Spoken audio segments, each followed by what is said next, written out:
సమయమందు ఆయన మిమ్మును హెచ్చించినట్లు ఆయన బలిష్టమైన చేతులు క్రింద చెప్పాలి. మీరు ఏం కలిగి ఉండాలి? హల్లెలూయా. చూడండి, ఎవరైతే ఆయనకు లొంగిపోతారో, చివరిగా చెప్తున్నా, ఈ రాత్రి ఎవరైతే దేవునికి విధేయత చూపిస్తారో, దేవా నాకు అర్థమైంది విధేయత అంటే ఏంటో, నేను మార్చుకుంటున్నాను, నేను గర్వాన్ని విడిచిపెట్టి తగ్గించుకుంటాను, నేను వాక్యం మీద కట్టబడతాను, ఎలాంటి విధేయత నేను చూపిస్తానని ఎవరైతే నిర్ణయం తీసుకుంటారో, బైబిల్ చెప్తుంది తగిన సమయమందు ఆయన వారిని హెచ్చించును.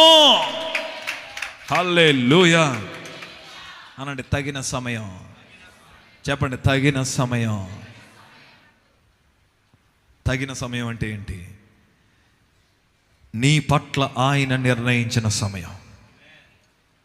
నువ్వు అనుకున్నది నువ్వు అనుకున్నప్పుడు నువ్వు అనుకున్నలా జరిగితే కాదు, ఆయన నిర్ణయించినది ఆయన అనుకున్న సమయంలో నీ జీవితంలో జరగడం తగిన సమయం. హల్లెలూయా. అమ్మా, మిమ్మల్ని హెచ్చిస్తాడు. మీరు కోటీశ్వర్లు అవుతారని నేను చెప్పను, కానీ ఒక మాట అయితే ఖచ్చితంగా చెప్తున్నా, మీ జీవితాల్ని దేవుడు ప్రయోజనకరంగా మారుస్తాడు. నువ్వు నిలబడితే దేవుడు ప్రయోజనకరంగా మారుస్తాడు. ఇక్కడ యవనస్తులతో నేను ఈ మాట చెప్తున్నాను, లొంగిపోయి రాత్రి వేసేకి నీకు ఒక టైం వస్తుంది. నీకు ఒక టైం వస్తుంది.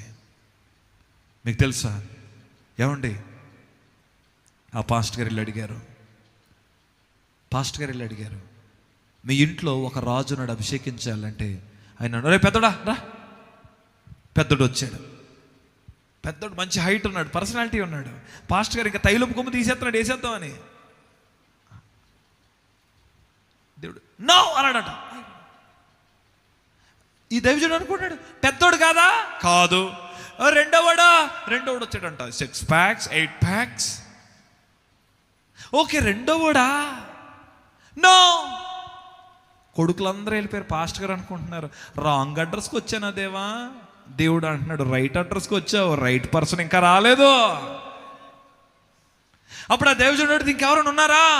ఉన్నాడంటే ఒకడు గొర్రెలు కాసుకుంటున్నాడండి. మీలో ఎంతమందికి తెలుసు? దావీదు తండ్రి దావీదుని ఇష్టపడలేదు. వ్యభిచారం చేస్తే దావీదు వాళ్ళ తల్లి వేరే ఓడుతో తిరిగి దావీదుని కన్నది అనే అభిప్రాయం ఉంది దావీదు మీద. అందుకే దావీదుని ఎవరు లెక్క చేయలే, వాళ్ళ అన్నయ్యలు లెక్క చేయలే, వాళ్ళ నాన్న లెక్క చేయలే. ఆషేరు గ్రంథంలోనండి దావీదు చరిత్ర అంతా మీకు ఉంటుంది. అందరూ ఇంటికి మెయిన్ డోర్ నుంచి వస్తారా, దావీదు వెనకాతల నుంచి వెళ్ళేవాడు. అందరూ భోజనాలు చేసేసాక మిగిలింది దావీదు తినాలి. అందుకని వాళ్ళ నాన్న ఎంత పార్షువాలిటీ అంటే అందరు కొడుకుల్ని తీసుకెళ్ళి ఆర్మీలో పెట్టాడు, దావీదుని మాత్రం గొర్రెలు అప్పగించి క్రూర మృగాల దగ్గరికి పంపించాడు, చచ్చిపోతే బాగుండేడని.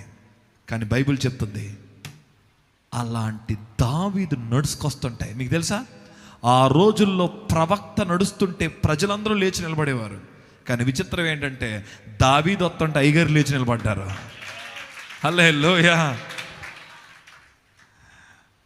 దేవుడు అన్నాడు హీ ఈస్ ద వన్.